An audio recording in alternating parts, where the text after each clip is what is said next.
Welcome to Step Away from the Table, Beyond the Table.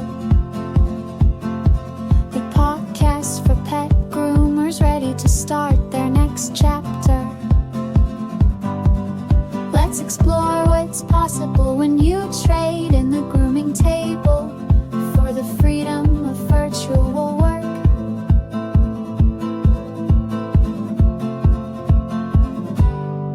Whether you're done with the physical toll or just craving more flexibility, you're in the right place. We're staying in the pet industry, just shifting how we show up. So take a breath, step away from the table, and let's see what's waiting for you on the other side. Hey everyone, it is River Lee from the Savvy Groomer as well as Step Away from the Table and my co-host. I'm Jess from Groomer Support Services. Whoop whoop. And we are Whoop. here talking to you guys about Step Away from the Table, Beyond the Table podcast, where you've stepped away from the table and now it's time to explore what's beyond it. So, Jess, what is our topic for the day? Yeah, we are gonna be talking about what is a grooming VA and could this be something that you're interested in doing? Exactly. And for those of you guys that don't know, when we say VA, we're talking about virtual assistants. Now, Jess, you are currently working as a virtual assistant, is that correct? Yep, and a specialized one at that, Groomer VA, but we're all sorts of VAs out there. Absolutely. And that's the thing to remember too, guys, that if you do want to become a VA, you don't have to just be in the grooming industry, but if you're already a groomer or you've been working around the grooming industry, it's a great way for that niche to shine. So, I think one of the main questions that I personally get are, people are like, oh, so VAs are just virtual receptionists, right? So they're going to be answering calls all day and they're going to be booking appointments. And I know what I see from my end, but Jess, what do you see from your end for that stuff?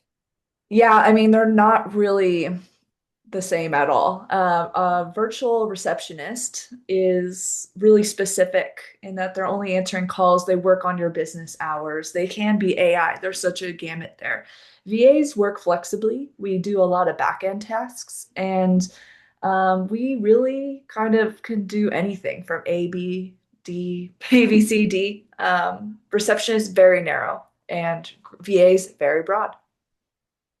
Absolutely. And I think one thing to remember is that if you do want to become just a virtual receptionist, that is an option, right? If you just want to answer phone Mhm. calls, book appointments, there's so many amazing technologies that are out there that you can do that. And I have found that a lot of people that are going on maternity leave and want to do an extended maternity leave, it's a great way for them to bridge that gap or make some money. I mean, right, we know that you can do that because a lot of us that are mobile groomers, or have had a shop, you're basically doing virtual receptionist work, right? You're answering those calls, you're booking those appointments, and you're not necessarily at your shop anymore.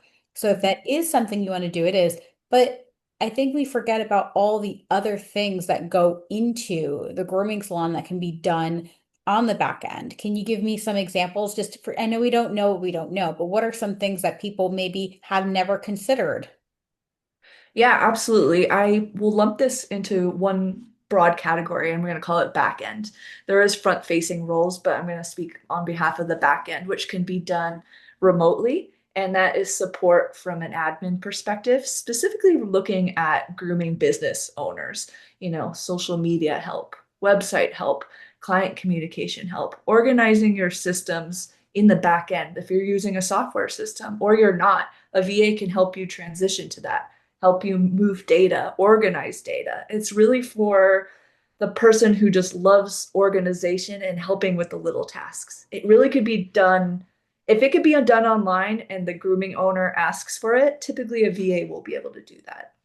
Well, I think that's exactly it, right? I think it's one of those opportunities where you can really take, a lot of us are already doing that in our grooming business, either as a business owner and we want to maybe slow down and maybe just focus on being able to travel or whatever, or we're an employee and we're looking for things. And one thing I also want to point out too, in our VA program that we help people become virtual assistants, we talk about three different tiers. So we talk about our first tier, which is our foundational level. you're just an employee, you're doing what you're told, right? So this second one that you're talking about, this organization where someone can come in and reorganize your business. This is somebody that would be more of a project manager, or more of a business manager, or even more of a business coach, right? Because they're going to help you come in and do your systems. And I think that's where your business really shines, where you can come in and Mhm. set this all up. And then for the maintenance, they can either hire someone like you, or they could even have somebody who's just going to do that maintenance work, right? And I think of Mhm. that a lot like a groomer and a bather, right? You Mhm. know, a groomer comes in and they set the coat and they make everything beautiful, and the bather is there just, they might do some paw pad shaving, they might trim the eyes, but we really don't want them to be touching any length on the body, right? Absolutely. And this is where like the ability to be a VA is this for you. It's like what are your interests on terms of working with groomers, with businesses in the back end virtually. I mean, it runs the gamut. If you want something really simple, go to be a bather in the VA terms. You know what I mean? Like taking orders is kind of a strong term, but really just being, delegated tasks. It's a much simpler existence and you're really helping groomer business owners. When I talk about groomers, that's who I'm referring to. Take work off their plate. It's really a synonymous work environment to help both ends. Absolutely. And I think it's interesting Mhm. because even when I was doing a lot more business coaching, I would have groomers that were so burnt out from grooming. And I say, Mhm. what, sometimes it's okay to step down to be a bather for a little bit, right? And the same Mhm. thing too with the VA industry. If you're either not prepared yet to take on these big projects, because sometimes switching somebody into going fully online, right? That's a big Mhm. project. And so you Mhm. might do one of those projects and say, Mhm. what, all I want to do is maintenance work for the next 6 months. There's Mhm. nothing wrong with that. So, and I think one of the biggest things that I feel like is amazing is that when you're doing things like those switchovers, right? And you have these, even whether you're having them digitized, those index cards. I don't know if you, oh my God, if you guys haven't seen those, if you're a young groomer and you haven't seen those, like I remember having boxes and boxes and boxes Yeah. of them and have them handwritten and we'd staple them together, right? I learned under a salon like that. Yep. Yes. I still remember one of the first salons I had posted notes for our appointments because people would like write down the dog's name and a phone number, a day and time, and just stick the Mhm. post-it notes on the wall because we were all answering the phones. Done are those days, right? We're so blessed to not have those. Uh, Yeah. but I think things like these stories and the experience of working in a grooming salon really aids you as a virtual assistant for the pet grooming Mhm. industry. I mean, what are your Mhm. thoughts on that? Yeah, I mean, the skills that a groomer VA can bring are really strong overlap because we have experience in the industry. And I think your point about scheduling and understanding different dog breeds and what each appointment entails is really important information. Like to again your point about data transfer, moving index cards to a software system. Like the abbreviations of grooming notes, you understand the breed. I mean, the biggest help I think is assessing red flags underneath, the context there. There's a lot of that could be really helpful, and some of us have really strong communication skills, and so where you would have difficult conversations or informative with owners, that could help inform your role if your VA role involves talking with clients. So. I totally agree. And it was so interesting because when my mom came into the grooming industry and she was a teacher, and it was so cute because my sister and I are both groomers. So, we had written down like a bunch of notes, and my mom looked at this. She's like, "What are these hieroglyphics?" Yep. And like, Yep. it is our own little mini language. And Totally. also things like it's a, again, as a VA, and again, we could have a whole conversation about this. I think it'd be such a great conversation to have too. But I do think one of the major skills is like you said, those red flags. If I'm Mhm. seeing, let's say, a Great Pyrenees getting a 7F every single time, I can say to the Mhm. business owner, or sometimes we call them the supervisor, just to kind of, because you've got Mhm. business owner. If I say owner, is it the dog owner? Is it the business owner? Mhm. Is it Very the good clear up. VA Yep. agency owner? Who knows? Everyone owns everybody. It's crazy out there.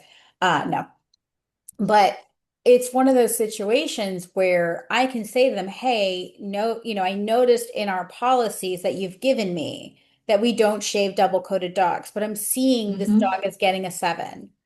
Is Hmm. this something that is an exception? And if it is there anything, any extra releases I need to send out? Is it something that we should start adding in our policy? And I think this, again, AI is not going to do that. And somebody who's not familiar with the grooming industry is going to catch that. 100%, 100%. In my particular business of onboarding, I spend a great deal of time and energy to understand the supervisor's preferences of their business, like you mentioned, having their terms of service, helping support that, catching red flags. I have lists of daily tasks, and if anything stands out to me, I definitely flag it, and I'm in good communication with my supervisor, and it really just helps catch any potential issues. It is absolutely something that a normal general VA outside of our industry would not catch or understand. And I think that's the biggest standout, and how our if you are interested in becoming a VA as a groomer is a really, transferable skill. Absolutely. And it's not something that you necessarily have to do full time. It's something you can just do 1 day a week. Or again, I know that you do, especially with the back end stuff, you don't have to have a set amount of time. I mean, obviously, that's you have to charge accordingly to that. But if you have, let's say, 10 hours worth of work, depending upon what it is, it has to be done by a deadline. It doesn't necessarily need to be done all today. And I think that is a blessing and a curse as a spicy heavy industry. Mhm. But I think it's a great opportunity. Yeah, whoop, whoop, whoop, spicy, spicy's for life. But I think it's again, it's really nice. And I think it does have its own challenges. And I feel like again, that could be its own video of these challenges and Oh yeah, we potential. could talk days about the schedule and what Oh, it's like, the flexibility, and we will. We'll yeah, give we you some will. examples. Well, Yeah. I mean, maybe we can touch on a little bit on like why this career can fit groomers that are transitioning or Hmm. ex-groomers and the flexibility that it does, just a little bit. Let's touch on that. Yeah, I mean, I'll say from personal experience, I was planning a move and I know I wasn't able to bring my business with me because I had a huge trailer and I was going to move to a city. It was like not going to work out. Give me And I tough. was getting kind of burnt out. So I was like, you know what? I want freedom and flexibility. Those were the top of my list. And so that's how, with that lens of what I wanted, that's how I fell into this. But I could see it as well being a great path for people who are you know, heading towards retirement and want to start easing into another career that's not starting over. People who are maybe stay-at-home parents or only work part-time but want to earn a little bit of cash on the side because it could be very low time effort. And it's completely flexible in how much work and time you want to do. So it really could fill gaps all the way up to be a full-time career. It's really anything you want to make of it, but it's completely free form, flexible, and make it how you will, which is amazing for especially those who are creators and love to make things. This is something that you could ground up start. Absolutely. And I think that's wonderful that you're mentioning about the creative side. Can you just touch a little bit on that creativity and how Mhm. maybe, because I think a lot of groomers are afraid to leave the grooming industry because that is their creative Mhm. outlet. Can you just touch a little bit on how, Oh, yeah. like, I think that's really important. Yeah, I mean, what defines creativity? You know what I mean? I always consider myself an artist of the palette of the oil paints, but then I look at the meals I make as creativity, the groomings I do as creativity. It really is a broad definition. So that is also brought into VA work, generally because sometimes you have to problem solve, and that involves creative thinking. Sometimes you have to help make items, if this is what you want to do, make items that are visually beautiful, appealing. That's a form of creative work from a visual perspective. You just simply creating something from nothing, I would say, is creative. So, I mean, it just really is like follow what lights you up. And often that is a creative field. And yes, there's some analytical aspects to what a VA can do and does do, but it's not everything. It's not one thing. So yeah, I'd say creativity plays a huge part in the work I do. I love that. And I will say that I think the same way that in the grooming industry, we have the opportunity to really get niche. Like we can get very, very niche. Like I did a mobile grooming business with just cats on my second one. I Mm-hmm. just want to do bath and blow dries cats and then Mm-hmm. comb cuts and maybe like a couple people that are doing line cuts just to be able to reset the coat. But other than that, like comb cuts, bath blow dries, it's all I wanted to do. And that's very, very niche. And I feel like with virtual assistant work, you can even get more niche. Like Mm-hmm. if you do just want to be a virtual assistant, and there's nothing wrong with that. If you're like, I want one person to hire me 4 days a week, 8 hours a day, and that's all I want, you could do that. There's nothing wrong with that. Personally, that'd be my hell. I feel like that would not be for me. But for Mm-hmm. some people, they just love answering the phone. Um, and I do have someone who their goal is to be able to have 4 or 5 people that pay them for that hourly rate. And they're going to be answering 4 or 5 different business lines in Mm-hmm. those 8 hour periods. And again, she has the mental capacity to do that. She really doesn't mind. She used to manage a very large mobile fleet.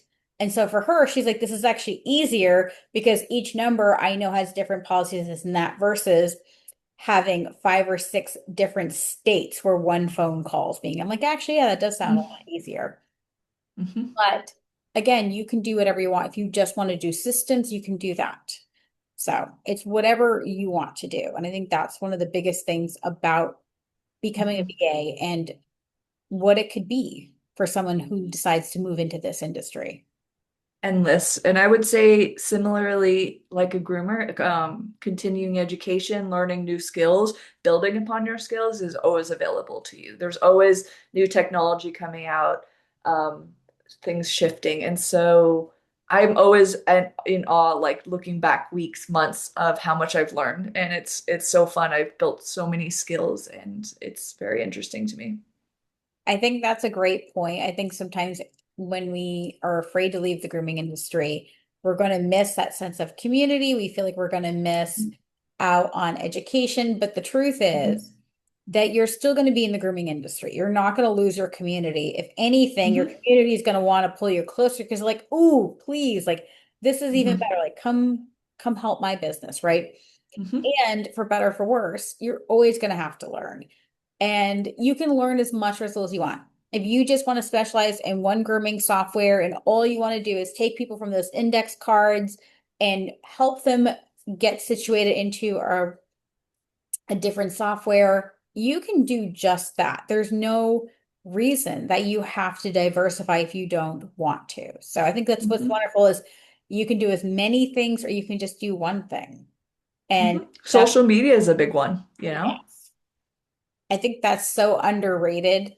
I think a lot of groomers that are doing amazing work for their business, they could add in 4 or 5 clients. And again, this VA program is going to allow them to kind of get the basics and kind of organize that back end. Mhm. And then someone like you're growing your business beyond the foundational stage, which is amazing.